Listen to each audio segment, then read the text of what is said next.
you're trying to map them out for people. You know what I mean? Yeah. So yeah, it's difficult. It's difficult. Yeah, I call it helping people like it's like build their own healthy mental habitat, helping people find their own stepstones.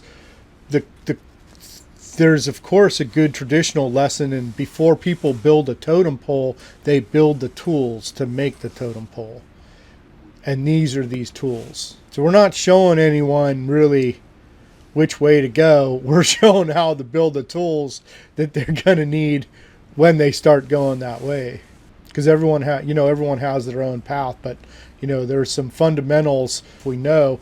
Hey, transmuting anxiety is a good skill set to have.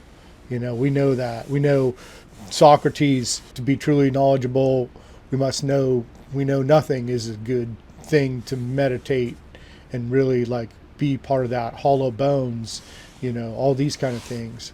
So those are like the tools we need.